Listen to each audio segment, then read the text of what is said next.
This channel is part of the History Hit network.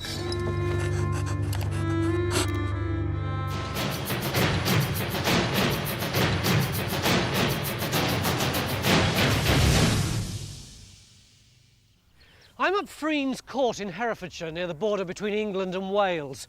In 1990, an aerial photographer took this picture of a field in the valley down there. Look at these incredible parch marks. But what got the locals really excited was that 1,200 years ago, this whole area was ruled by Offa, the greatest king in Britain. He gave his name to Offa's Dyke, which was built to keep the Welsh out of his ancient kingdom of Mercia, and he was rumoured to have a palace near here. So could this be the remains of Offa's palace? Time Team have got just 3 days to find out.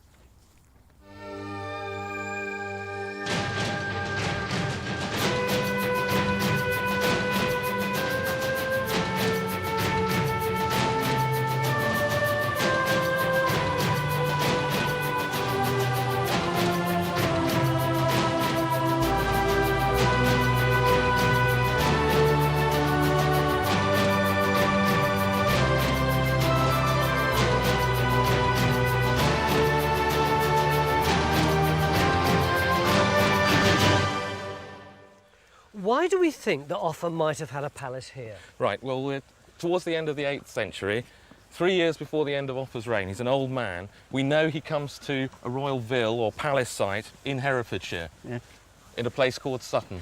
And Sutton's where we are now? Sutton is where we are now, between Hereford and Leinster. This, presumably, is the field where they found these parch marks. Yeah, we've just come through that gate there and we're wandering across into the middle. John, have you managed to geophys anything here yet? Well, we've not, Tony, but the lab from English Heritage have, and they've got some superb results. I mean, I just wish they were ours. I mean, you can see here this multi-celled building really clearly. This one here, isn't it? Yeah. Well, if this really is Offa's palace, it's a major site, isn't it? Well, we only know of about a dozen Anglo-Saxon palace sites. Offa was a major European king, so it would be an extremely important site. We've given it legal protection as a scheduled ancient monument for that reason. If it's legally protected, how do we work out where we're going to dig? Well, we've done a project design for English Heritage, and in that project design we propose to put a trench over where people are standing over here. So that building that they're standing at is that one there? That's right, with these post pads. The parch-marked dots on the aerial photograph are the remains of a second building. Keith believes they mark the stone foundations of a huge aisled hall. And then the building over this way is oriented north-south, and so there's a sort of east wall and the west wall. And what we've decided to do is try and put a trench in on the back wall of that, the west wall of that. Is this what you've been calling the multi-celled building? That's what we've been calling the multi-cell building, because you can see at least 3 separate parts of it. And then we've also suggested putting a trench over along the line of this bank here, which we think subdivides a larger enclosure. We ought to get on with it, haven't we? So. The geophysics results may look great. You can't ask for a better plot than that, can you? But there's a problem with them. The survey was carried out 8 years ago, and since then, the grid reference for it's been lost. Until we can re-establish the exact position of the geophysics, we can't dig. There's the buildings traced off. That's the multi-cell building. This is the In the incident room, Bernard's trying to figure out the answer. So you can see we've traced all the archaeology off. There's the building and the position of the trenches. That's right. So I can. If the parch-marked dots can be transposed from the aerial photograph onto a modern map, we can put our trench on the geophysics and get started. But fixing the correct position could take a while. Could use that really good. Our problem trench is the one we want to put into our so-called aisled building, where we want to locate and uncover the source of 2 of the parch-marked dots. Everyone's being roped into the hunt. So where are we going to go then? In case Bernard can't sort it out, geophysics are also trying to help, but they're not having much luck either. Part of our problem, John, is that with this grass being wet, we're getting some funny readings just as we put it into the ground. Well, you can't keep prodding about here all morning. We got to make a decision. We have 2 choices. One is we put on a grid and we properly take some measurements, and in 20 minutes' time we can tell you exactly where to go. Otherwise, we simply just say, right, the grid we've put in is approximately right based on the earlier results. Yeah. And you just simply go with the best fit, and you can do that now. It's already halfway through the first morning, and our only trench is the one across the earthwork bank. But there's a problem here as well. Because this is an ancient monument, we're not allowed to use machines. The turf and topsoil have got to be lifted by hand, all 17 tons of it. History Hit is like Netflix, just for history fans. With exclusive history documentaries covering some of the most famous people and events in history, just for you. With familiar faces such as Dan Jones and Dr. Eleanor Yanega, we've got hundreds of documentaries covering the greatest figures and events of medieval history. We're committed to bringing history fans award-winning documentaries and podcasts that you cannot find anywhere else. Sign up now for a free trial, and Chronicle fans get 50% off their first 3 months. Just be sure to use the code Chronicle at checkout. That's showing the sort of... On the site of the aisled building, Phil and Keith still haven't started the trench over the parch-marked dots. So where is it, John? I think if you go 4 metres that way, 4 metres that way, and 3 metres that way, Right, we'll be where? On a postpad? At last, after 3 frustrating hours, Phil can finally open the trench. Our English Heritage Inspector, Paul Stamper, is determined to keep it nice and tidy. I just hope we have more than a stripy lawn by the end of day 3. We've also got going with a third trench over the multi-celled building, and Carenza's already uncovering remains, but proving they're Saxon's going to be very hard. There's little dating evidence like coins or pottery from this period. But elsewhere in Britain, archaeologists have uncovered remains of Saxon buildings, which probably look like this. The question is, can we prove ours are the same? The plans of all these buildings have similarities, and Anglo-Saxon historian John Blair believes that's an important clue. Now, if I was looking for a building of the right sort of date, we might look at monastic building. There's what's probably a monastic hall at Northampton of about 800. Now, a palace of the same date could have looked very much like that. So we wouldn't necessarily expect something in timber then? It could actually be in stone or have stone features? Well, it's clearly not impossible. I mean, we don't have any royal palaces of stone of this date, but an important palace of Offa, who knows? It's certainly not impossible at all. In the 8th century, Offa's kingdom of Mercia was the biggest in Britain and dwarfed its neighbours.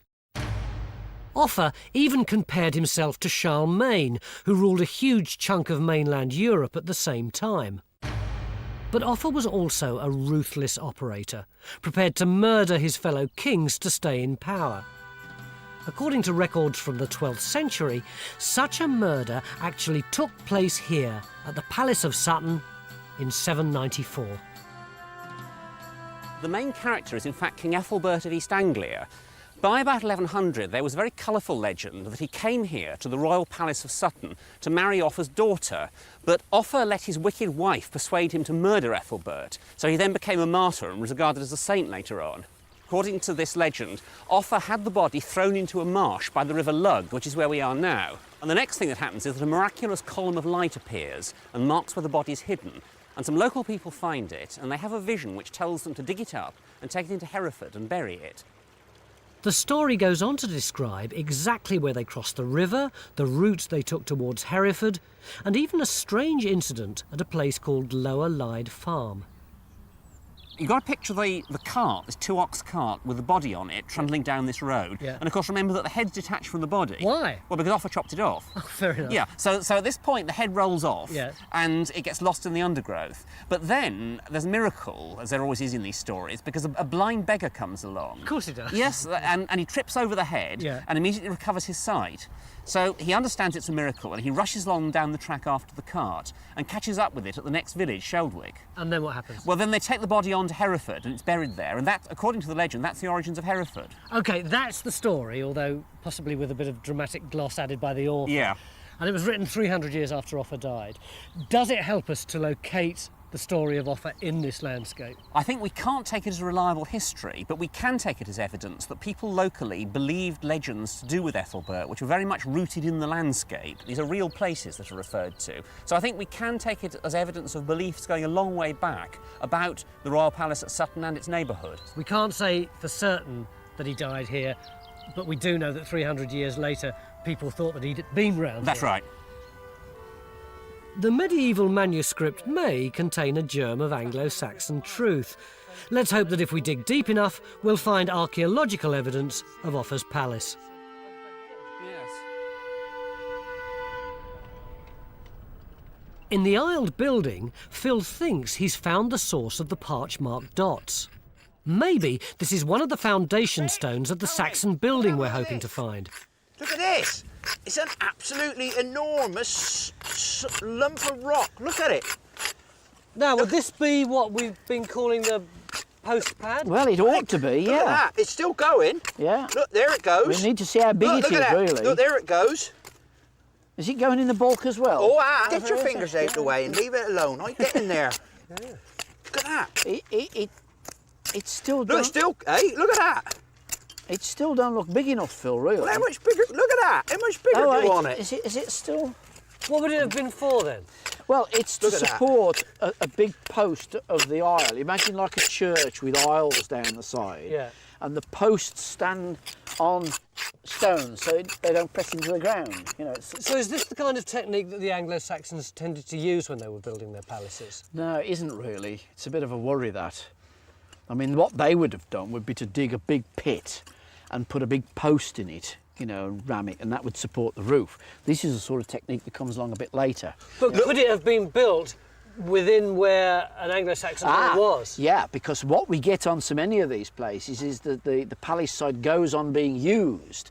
I mean, at Cheddar, for example, it goes on right till the 13th century. So the last phase is a big medieval halls, but the Anglo-Saxon ones are amongst them. So there might be something underneath.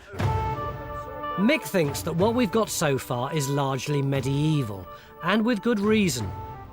Keith, these maps are absolutely beautiful, aren't they? The detail. Carenza's been looking at an 18th century estate map which shows the field we're digging, and next to it, a medieval manor house called Freen's Court. We'll have to identify any medieval buildings we find to eliminate them from our hunt for Anglo-Saxon remains. Out in the field, Stuart's been looking at the same area. Stuart! Talk about lumps and bumps! This must be heaven for an archaeological surveyor. Sheer paradise. It makes a nice change to have lots to work with, and that there is a fantastic amount of information in the earthworks on this site. So what can you see that we've got so far? Well, at the moment we're stood in a fish pond. This thing that's like a big stadium. That's it. This would be wet, and if you run up that way, you'd be running up onto the bank round the edge. And So around running here? the edge of the fish pond, that's it. Yeah. And you see beyond you there's a channel. Down that here, dip. yeah. If you're in that channel, Yeah. the water channel would go that way, curve round the corner, and head towards the moat that was round Freen's Court. The old manor house? That's right, yeah. If you went that way, you see that big flat area ahead of you? Yeah.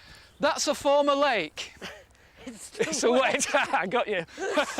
I mean, this whole thing is a complex of ornamental lakes and fish ponds, all to do with the manor house. It's a big manorial complex. What sort of period? I think we can be anywhere from about the 14th century right through to the 18th century. So have you seen anything here yet which seems to you Anglo-Saxon?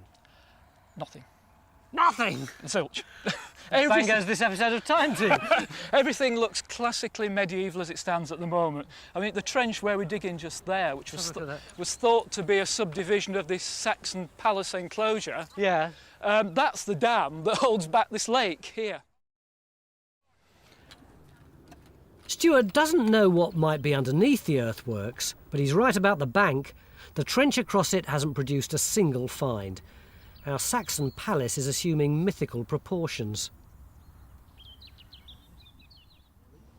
On a Saxon site in Northampton, archaeologists recently discovered the remains of a 1,200-year-old machine for mixing building mortar.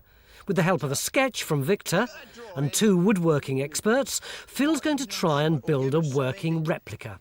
Oh, I see. This is like an enormous food mixer. I mean, how does it actually work? Well, this part rotates, and you can see the people are pushing it round, and there's a series of paddles that run down into the lime and sand mix and stir it up underneath. So, what's this bit here? That's the central post. It's about 1 foot in diameter, and we're making it out of this piece of wood over here. Right. With a spindle at the top. We've already started to reduce it whilst it was one whole log, which is seated. Oh, right. So that's going to taper in like that. Yeah. And then this bit is made out of this log here, which I'm going to split in half, and we'll use the offcuts from the other half to make the paddles out of. And then you literally just push it round and round yeah. and round. So where are we going to put this thing? It's going to go over there. Oh, I see, round here. That's right. We've got to do some wattle work to hold the mortar in, because this one's going to be set on the ground. Some were actually dug into the ground. I'm going to start with this small mallet just to get... The first task is to split the log in half to make the rotating crossbeam. Richard's using just wooden wedges and a Saxon mallet to split the tree trunk along the grain of the wood. Have you got absolute control over which way this thing is going to split? Well, you've got to rely on the tree. If you use wooden wedges, then they tend to run along the grain. Oh! Oh, look at that. And you can hear it. Still hear it too. Yeah, like duck quack. If they drive the wedges in too fast, there's a danger the log won't split cleanly down the middle. This isn't going to be a quick job. Well, this has come on a lot, hasn't it? It looks as if you've got tile and stuff in it. We found a lot of other roofing material as well. We've got a stone there. That's the stone one with the, Yes. with the hole in. There's bits of slate. In the trench over the multi-celled building, we've got some finds at last. That's even later. So I think what we've got is a lot of building rubble from several different phases of building. But I think that's spread across the wall underneath here, and I think some of this is wall rubble. Right. And tomorrow, Katie's just planning at the moment, once that's done, tomorrow probably we'll take all this loose stone off and hopefully find the wall underneath. So that's the good news. I mean, what date do you think it is? Well, that's the bad news. Yeah. Nearly all the finds we've had have been post-medieval. We've got everything from sort of, bits of willow pattern plate. Yeah. Certainly not Saxon Palace yet then. Not yet, not yet. I suppose.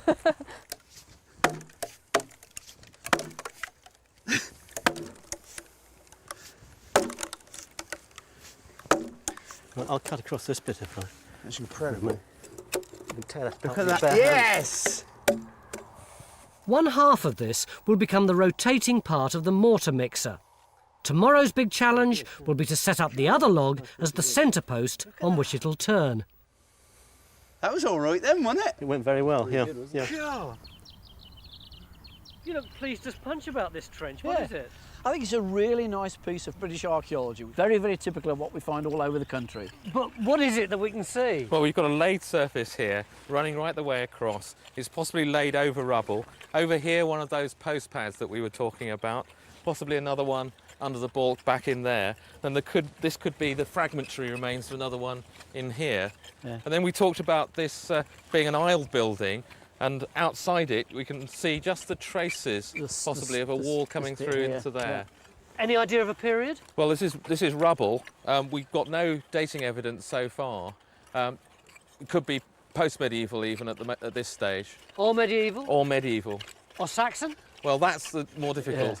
Yeah. How do we find out? Well, one way we can find out is by taking a quarter of the trench out tomorrow, going down through the surface into the underlying rubble, remove some of that and see if we've got post holes and that kind of feature.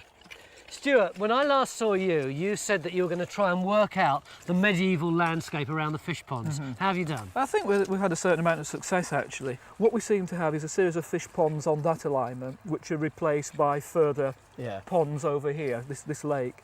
The whole thing looks like a medieval manorial complex to me, mate. With its fish ponds and gardens. That's and all right. the rest of it, yeah. And something else interesting has emerged in that if you look at the 1720 map and 19th century Ordnance Survey maps, we put the whole lot together and match these two up.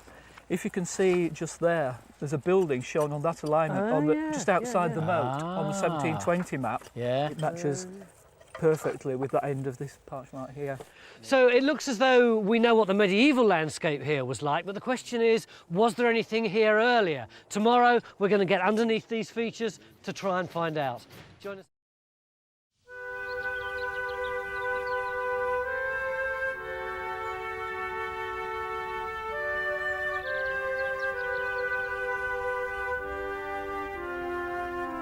It's the beginning of day 2. Yesterday, we found lots of evidence of a medieval manor house, but nothing even remotely like a Saxon palace. But while everyone else carries on from where they left off, Mick and Keith Ray suddenly decide to head off on a completely new tack. Mix turned his attention to a small knoll, quarter of a mile from the main site.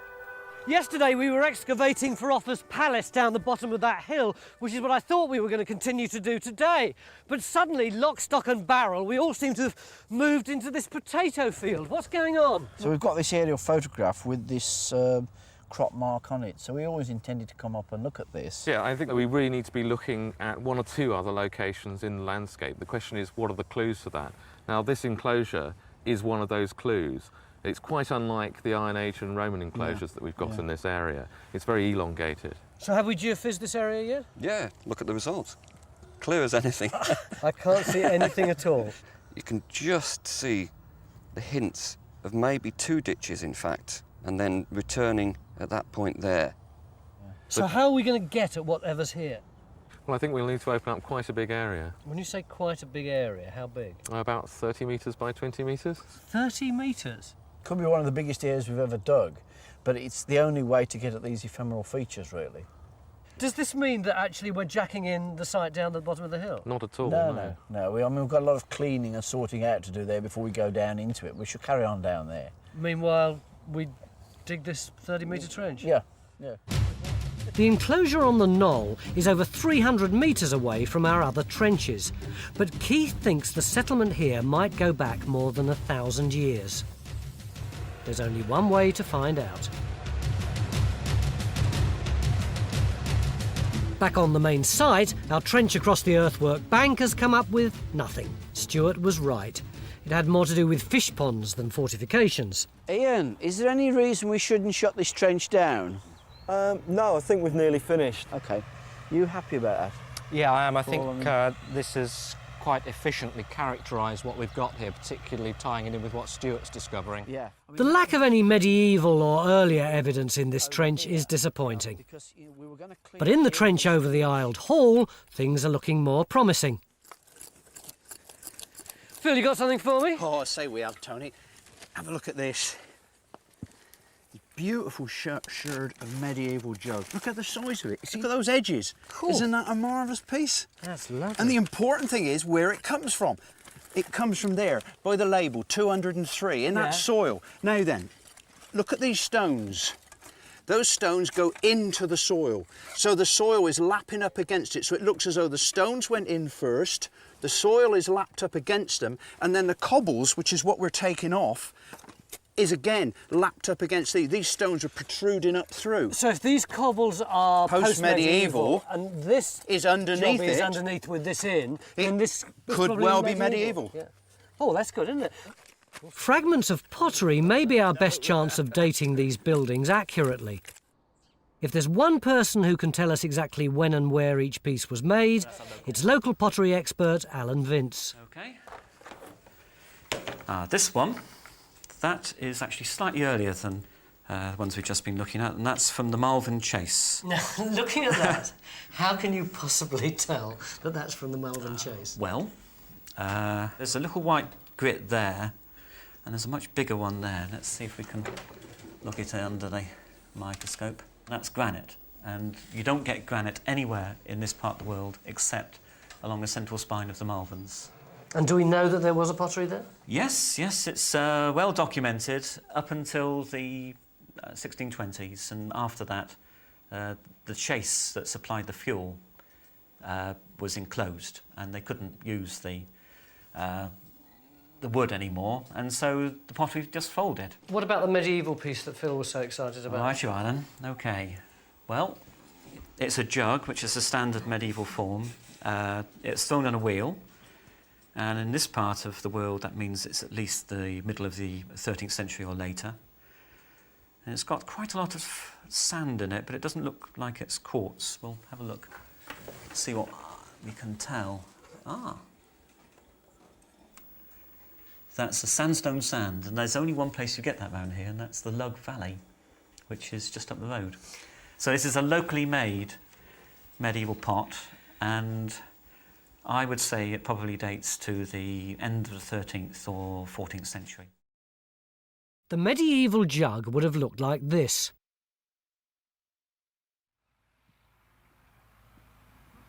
In our trench over the multi-celled building, Carenza's making pretty good progress too. Hello, Carenza. Oh, hi, Paul. You've got a wall. Yes, isn't it lovely? It's very nice indeed. We're really pleased about that because when we came here this morning, all we had was this rubble spread all over the place. It didn't really look like anything, and we started to take it down, and it still didn't look like anything. We've only just come up with this line, comes along here. And I mean, it's very big, it's well built. That's all one stone there. It's massive, it's 50 centimetres or yes, so across. Yes, at least half a metre. I think we're looking at something quite big and quite well built. We've not had many finds, and we're, oh, there we are. Let's have a look. And what we're getting is it's a broken glass, clay pipe. Yeah, this is very diagnostic, isn't it? It's the handle of a jug or a pitcher. 17th or 18th century, isn't it? Yes, quite. It's all post-Ned. At the moment, but of course this is the destruction levels you're going through, isn't it? When the building was demolished. Yes. And these massively well-built stone buildings could have lifespans of many hundreds of years, as we know, the medieval barns that still stand today. We would expect to find a trench that was dug to allow the wall to be dropped in and constructed. Yeah, the foundation trench. And I can't see it there yet. Right, well, we'll carry on anyhow, because we've only just started to find this side of that wall, and obviously we'd like to find the other side of it. I think the best thing I can do is leave you alone to get on with it. All right, then. OK, see you on. OK, see you later. But to get a conclusive date for the building, Carenza needs to find the bottom of the wall and next to it some dating evidence. To make it easier to work, if you do a series of little notches in along like that first. Yesterday, Phil and our woodworkers Richard and Guy started making a Saxon machine for mixing mortar. They've already made the rotating crossbeam. Now Richard's carving a spindle on one end of the centre post to support it. This is a mid-Saxon T-axe. This is the kind of axe they use for hewing flat surfaces on wood, and they used a much narrower bladed axe for felling trees. He's got to shape it into a perfect cylinder so the crossbeam will spin smoothly on top.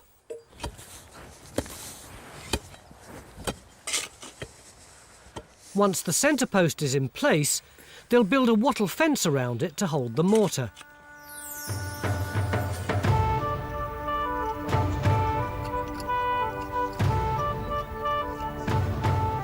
Back on the knoll, our 20 by 30 metre trench has started off as a more modest 20 by 5 metres. But we think we found part of a double ditch geophysics spotted earlier. Got another ditch running through, which we'll hope to find when we actually extend the trench. Jules is in here now, trying to find the edges of that ditch. Well, it looks in the section face here as if there's some indication of the cuts of the archaeological features. They're really quite shallow, but you can see them coming along here and down here. The archaeology here is fragile and we risk damaging it. But Paul and Mick the Dig decide to extend the trench in the hope of finding evidence to date this settlement. See you on. See, this looks a much smaller church. Mick and Anglo-Saxon historian John Blair are also widening the search to include the local parish church. We know from historical documents that in 794 King Ethelbert of Kent was murdered at Sutton by Offa. Ethelbert later became a saint, which is why John and Mick are looking here for Saxon remains. Ah, right, what could that be then? It's a great big 13th century arch, and it's coming westwards out of the nave. So is it coming into a tower? Well, it could be a tower, but there's no sign of that. I just wonder whether it could be a further western compartment. Well, in which case it would go this way, wouldn't it, and would end up coming through into this field. It would make a much bigger church. Well, there's a lot of earthworks in here, look. There are, and it looks to me as though there's a kind of bank coming across there. The best way to examine the earthworks thoroughly will be from the air. In the late afternoon light, the medieval features at Freen's Court are clearly visible. You can see the fish ponds and the island. The darker green is where the water was. Yeah. And the bits in between are raised islands and walkways, part of gardens and allowing them to maintain the fish ponds. You can see this is a really nice piece of medieval water management. Less than half a mile from Freen's Court is Sutton Church, where Mick and John Blair spotted the earthworks earlier. You know, it's a typical little medieval church, really, probably Norman. This ground is actually quite high and close to the river. It would be dry, it wouldn't flood. And I think that's the kind of ground that the Saxon palace would have been placed on. Well, certainly these areas of earthworks around it are a possibility. I think if we get time, we should go and look at that. I think we ought to. So this field here, can you see that big ditch going right down towards the river? And at this end of it, just adjacent to the churchyard, is a raised platform. Now, I just wonder if this is a sort of clues that might give away where there might be a possible Saxon palace. The size of the ditch and platform suggests this was once a substantial settlement, but we'll have to wait till tomorrow to investigate. On the ground, our search is expanding further. Just below the trench on the knoll, geophysics are surveying the field where Friens Court Manor House once stood. Maybe this was the site of Offa's palace. And our Saxon mortar mixer's starting to take shape. Phil and Guy are making the wattle fence around the centre post. That's that one then. Eventually, this will form a giant basket to hold the mortar. Meanwhile, Richard's working on the rotating crossbeam. Richard, what are you doing? We've already got one hole in there. Well, we're making the holes for the paddles to go in. Oh! If you remember, that's the hole for the central spindle. Right. And we've got this plan here. Oh, of course. The central hole here, the circular central hole for the pivot. And So- then we've got these holes Yeah, on the side. so that's what where they go right the way through. Yeah. It's probably a post hole for something. Rotten stone or more. Carenza! Oh, hi there. God, this has come on a lot since yesterday. We seem to be messing with 19th century cobbles then. Yeah, well, the 19th century cobbles are still there. Yeah. 18th century, But I possibly. mean, this is good, isn't it? Yeah, it's fantastic, isn't it? And this morning it looked, this morning the trench looked like that side of it Yeah, still does. yeah. And we found, first of all, we found that side of the wall and then this side. And this is fantastic. We've got 3 courses of it as well. And it looks almost as we've got a narrow course there and then a much wider course here. Yeah. And then possibly another narrow one down there, which is nicely made. And have you got any idea of date or how it fits in at all? Well, most of the material that's come out is 18th, 19th century landscape engineering to level the site flat. And I don't envy the person who did the work because it's been a hell of a job digging it out. So do you think you're going to be able to get down to that early layer there then, Chris? It looks very hopeful. I mean, the material that we're just coming down to seems to be a fairly flat surface. Yeah. With charcoal in it, burnt grain. We found a small piece and of the grain, like. which is brilliant. So I think tomorrow morning when we come back and we'll get this cleaned up and we should be able to see the floor surface. And it already looks as though we've got a post hole perhaps there. Dug What, into round it. the, oh yes, I See that? Yeah, It's so the very different colour, reddish, yeah. reddish clay here, and then gravel in Yeah. the middle, and it's very different to the Yes, yes. sort of ochre coloured clay that we've got at the edge here. Well, that's all very encouraging. You better carry on because we've got very limited light, haven't we? We weren't going to stop. You've Well, interrupted no, us. I'm interrupting you now, but I'll catch up with you in the morning. All right. Yep. So where have you been all day? Well, I've been looking at churches and flying in a helicopter. So you've no idea what's happening in our wonderful trench? Yeah, I mean, there's another post pad here, look, from Well, a big that's timber. popped out of nowhere, isn't it? Underneath all the rubble and so on. And then all this area's been cleaned, and Phil's got some fantastic stuff out of this hole, haven't you? We are really chuffed, Tony. We've actually pushed the story back in this trench, several hundred years. Out of that hole, we've got pottery 1150 to 1200. Excellent. And we're getting pieces of masonry. This is high status stuff. This is not farmyard stuff. It might even be part of a window surround. And that's come out of here as well. And then from up on the top of the hill there... We've got a piece of 11th century pottery. This is sort of time of the Norman conquest from that trench up on the top. Excellent. So yesterday all we got evidence of was the 18th century. Now we're back to the Doomsday Book.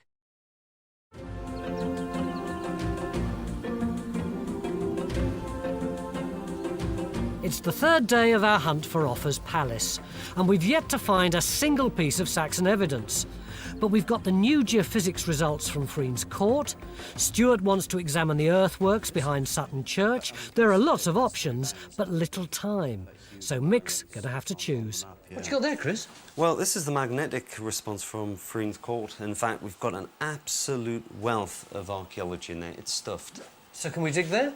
No, I'm afraid you can't. Hello. Well, that's pretty definite, wasn't it? It's within the scheduled area and so not without prior permission.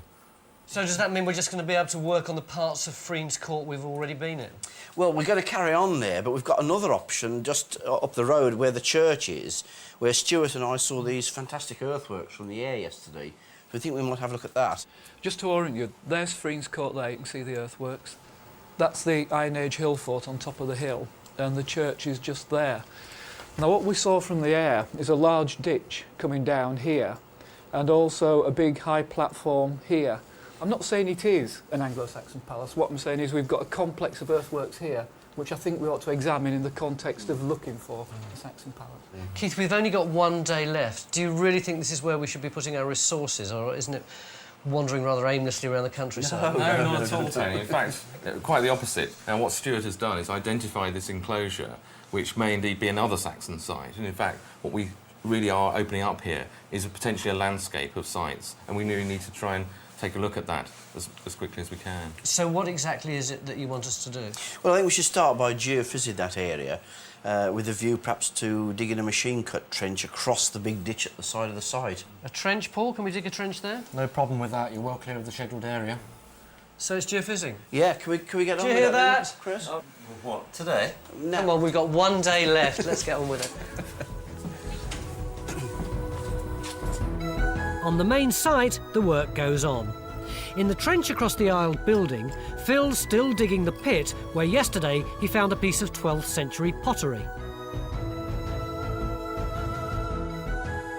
On the knoll, we've opened a series of smaller test pits inside our giant trench. One of these has produced our earliest fragment of pottery so far from an 11th century bowl.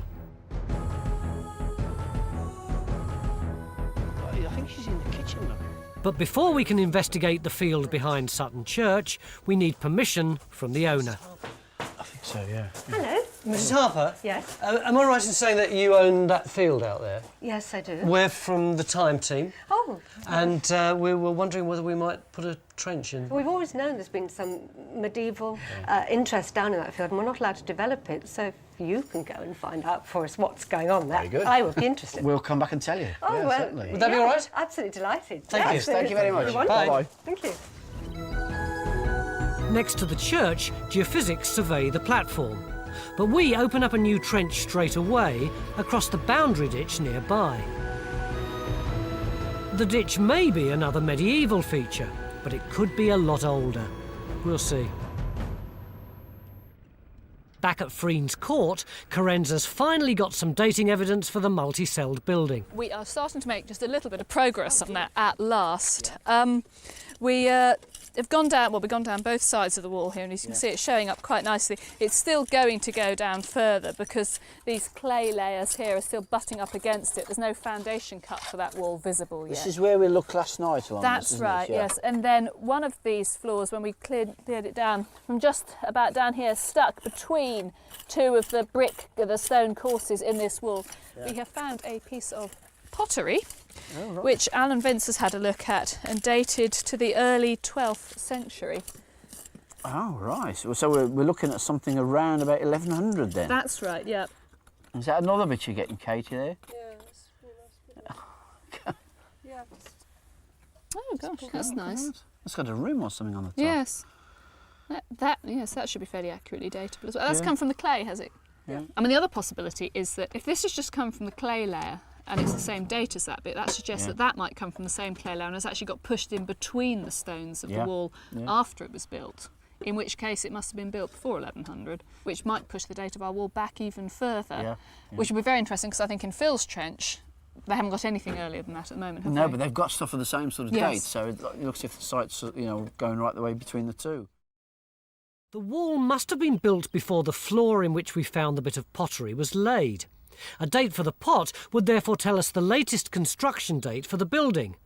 That's if our pottery expert Alan Vince can identify one of the sherds. Right. Got anything else? Yes, well, there's this bit as well, which is rather wow. nice. Is that a Right. rim sherd there? Yeah. Now this is more like it. We can do something with this. Oh, right. Just so happen to have my book with me. And number two there is precisely what you've got. And that dates to the early years of the 12th century. They've recently had an excavation at Hereford Cathedral, and there they were turning up in a group of about 1103. Oh, wow, gosh. So it looks as if our building went up before 1103. That's tantalisingly close to the end of the Saxon period in 1066. John Gator's got the geophysics results from the field behind Sutton Church. Yes. Is it good? Well, look at this. This is the resistance plot. Black is walls, rubble, or whatever. High resistance. Buildings or something like that. So, I mean, it looks like a nice building there. I mean, when you actually process the data a bit more, have we got some sort of courtyard? It's not entirely surprising there are structures here. The key thing, of course, is going to be what date they are. Well, we'll only know that if we decide in the remaining time we've got to put something in this and have a look, which would at least tell us perhaps the condition of what's here and, more importantly, the date of it. Perhaps we just put in a 4x2. With half a day to go, we're opening our 6th trench. And the enclosure this side. All right, you lift and I'll grunt. That sounds good. All right. Phil and our Saxon woodworkers Guy and Richard have completed the wattle-lined pit for our Saxon mortar mixer. It's time to fit the crossbeam. That's it, lovely job. Excellent. Oh, look at that. It fits. I'm impressed. It's good, isn't it? Oh, excellent. I mean, is that going to need lubrication? Well, we're going to try it without first, but I've got some mutton fat if we do need lubrication. The final stage is making the paddles to stir the mortar. Cool. Yeah, well, he's Yeah, nice and taut. Is that big piece of pottery going to come out? Yeah. In our trench over the aisled building, we've hit a layer of burnt material, including more fragments of pottery. Sieving this charcoal has revealed burnt seeds and cereal grains, which we can send off for radiocarbon dating. Our trench on the knoll hasn't produced any more pottery, so we shut it down. But from our earlier finds, we know there was a settlement here nearly 1,000 years ago. In Carenza's trench, the piece of pottery from 1103 has prompted a radical rethink about the age of the multi-celled building. And when we started, if you remember, we'd got two basic models for a building of this shape, this cellular structure. One was Middle Saxon, royal palace in stone. The other was perhaps 12th, 13th century manorial complex.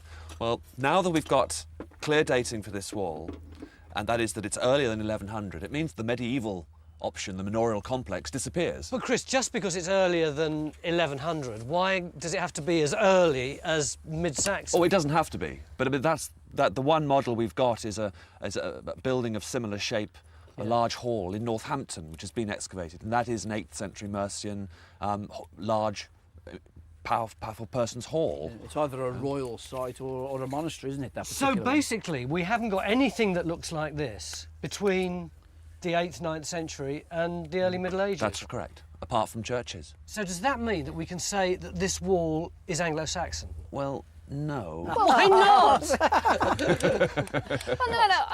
I think that with the evidence we've got now, we can be... The highest probability is that this is a Saxon wall. But what we'd really ideally like to find to prove it beyond any doubt is the foundation trench that was dug when this wall was built, and at the bottom of it to find a lovely bit of Anglo-Saxon pottery or metalwork to be absolutely certain. Next to Sutton Church, the two trenches we opened this morning have produced mixed results. So how's this trench going? Because, to be quite honest, I can't see anything in it. The trench on the platform revealed traces of the foundations of timber buildings, but we've no idea what date they are. We're going to leave you with a conundrum here that you've got to come back to at some stage. Yeah, it's certainly a puzzle. I mean, these ditches are probably defining areas where there might have been buildings, but at what date, we just don't know as yet. But the trench across the enclosure ditch has shown that the original earthworks were much bigger than we'd imagined. Gosh, that's enormous. I mean, the way I'm saying it at the moment, it's from here beyond the digger. That's right. Incredible, isn't it? Yeah, we can just see traces of an outer bank probably there, and there in the centre where they're shovelling is the middle of the ditch. We've had to cut it to this stepped plan for safety reasons. I mean, a ditch of this size is something you'd imagine with a big palace site, something enormous, isn't it? High status. Yeah, yes, it certainly is. It is really the size of a town ditch, and it's very interesting that Offa is the first king to be associated clearly with planned towns, with defences, including, in fact, Hereford. So this is very much like the sorts of ditches that Offa's towns have. The size of the area bounded by the ditch also suggests it was once a substantial settlement, and we've got some finds from it. There's a certain amount of bone and a few iron objects, mainly large nails. That's actually quite interesting because if this were an Anglo-Saxon feature, that's exactly the sort of group one might expect, since they weren't using pottery very much at all in this area. So it could be that this is our one real major Saxon feature. Wow, that's exciting. Yes. We did find one interesting find. This was right from the bottom of the ditch. It's not been cleaned yet, and we're not quite clear what it is. The guess I'm making on the spur of the moment is that it's a miniature anvil, possibly from a metalworker's set for fitting into a bench. Oh, I see. The anvil would have been used for delicate metalworking. Sadly, there's no way of telling when it was made. Well, shall we Yep, I'm try ready the and big waiting experiment? over here. What If do you'd I like do? to go that end, Tony, and push that way, I'll push the other way. Has anyone ever done this experiment before? No one has ever, as far as we know, tried this experiment before. So this is a world first since about the year 900. Exactly. Right. Yep. So I'm going to Okay, shove... if you shovel the sand in, Here we go. we'll start turning. And I'm going to add some lime. Not madly convinced by the lime in the plastic buckets. Well, it is the traditional unslaked lime. Oh, that so was it's really used the at kind they'd have period. used? Yeah. Well, it's certainly pushing it about, isn't it? Yes. Well, that's right. And I mean, if you can use it and if it works, I mean, it's going to be such a labour-saving device, isn't it? I think it's mixing it. Go ahead. Let's stop and have a look. It is definitely mixing it. It's Look. working. Look at this sand in here at the button near the thing. Look, that is unmixed sand. Yeah. It's very red. Well, it's not working there, then, is it? Yeah, but look at that. Look at that white stuff in it. Yeah. That is the mixed up. You can feel it. Look. Oh, look, that's pretty good. Look, it glues together. Look. Yeah, yeah. Look. That's not mixed, is it? No. What about this? Mixed? Yeah, definitely. Definitely. Gonna come and help? Come on, all of you, get stuck in. Right, half of you on that end. Here on then. Right. Okay, and heave!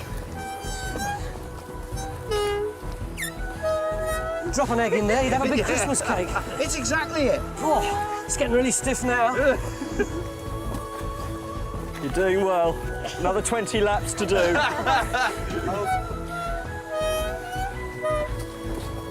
It's getting near the end of day 3. I'll leave them there. At the very end of day 3, the trench across the post pad building revealed the charred remains of a wooden floor at one end. Radiocarbon dating confirmed it was nearly 1,000 years old, similar in age to the pottery we found inside it. But it was Bernard who produced the biggest shock. He carried on checking the position of the geophysics for the parchmark dots until late on day 3, when he concluded that the parchmarks hadn't been made by the stones that Phil uncovered after all. Pits, they're big lumps of stone under the... You may remember on day 1 we had difficulty fixing the trench over 2 of the dots on the aerial photograph. So where are we going to go then? Well, it seems that although we were close, the trench didn't go quite where we'd intended. Phil quickly found a large stone which he assumed was a post pad and the source of one of the parchmarks. But Mick wasn't sure. Hey, look at that. It still don't look big enough, Phil, really. How much bigger? Look at that. I would have expected something about twice the size of that. Twice the size? Yeah. Mick was worried that this method of construction wasn't Saxon. I think all the buildings we know of that have been said to be Saxon palaces are actually the timbers go into big post pits, big sockets in the ground. This sort of idea doesn't come along till later. In the last hour of digging, Bernard proved that the parchmarks had been made by collections of much larger stones piled into much bigger post holes, just as Mick had suggested. Originally, these holes were giant sockets for timber uprights, sunk 2 metres into the ground. Unlike the post pads, this method of construction is typical of Saxon buildings.